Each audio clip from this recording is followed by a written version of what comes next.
Please welcome to our show tech professional and local Santa Barbara author AJ Nelson. His latest book is called Not Here for Hookups, and it's a dive into the world of digital dating. Welcome to our show. Thank you for being here. I want to start with the title.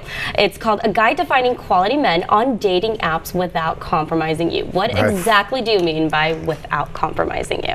Right. So, I mean, the whole thing about using a dating app is you want to try and present an authentic version of yourself. So one of the things that I talk about in the book is something called the Instagram self, which is, in social media, it's very easy to sort of project an embellished sort of version of ourselves. It's the best version of ourselves. We're only going to put the best online. But it also doesn't work very well if you're planning on meeting somebody in person, right? Okay. So I think it's definitely good that if you're going to be using these dating apps to create a profile that's a little bit more authentic, and you definitely want to try and accentuate the I guess the more like unique aspects of your personality, rather than trying to be this sort of cookie cutter, like perfectly curated sort of version of yourself. And it makes things easier when you actually do get to meet somebody in person, I feel like. So I have some weddings I'm going to this summer. Both of them met online, so obviously they did something right. Yep. But a lot of people complain about it too. I hear my friends talking about it. What are people doing wrong?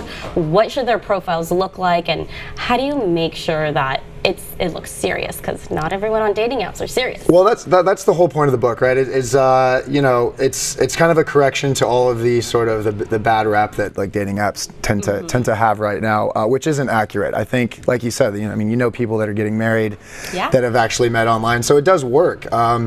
So just in terms of things that you can do to sort of set yourself apart from the competition, you definitely want to have, there's some pitfalls that you can avoid, for instance. So a mistake that I see a lot of people doing is they'll do group shots.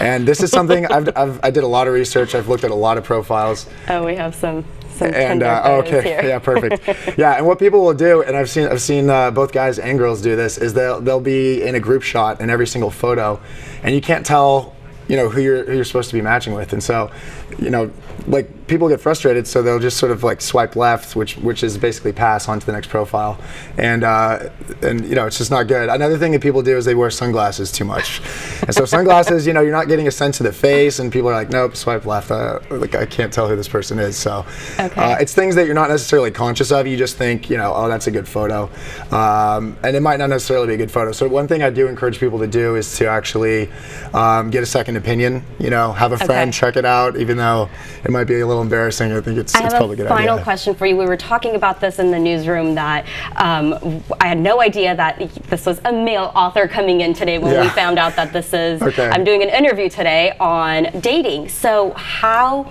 is the male opinion going to help women? Right, so here's the big thing. One of the disadvantages of dating apps is you don't get to see who you're stacking up against. You don't get to see like the competition, right? Only the guys get to see that. So what I wanted to do was sort of explain to the girls out there, okay, so here's some of the patterns. Here's sort of the common pitfalls that I'm seeing, and some of the things that are, not really effective, and some of the things that work really well. So I think it's kind of a unique perspective, and hopefully people benefit from it. I think they will. It's a fun read. And we'll have all your information on our website, and if viewers want to get in touch with you, Adam at getwiththeguide.com. You got it. All right, thank you all for joining us.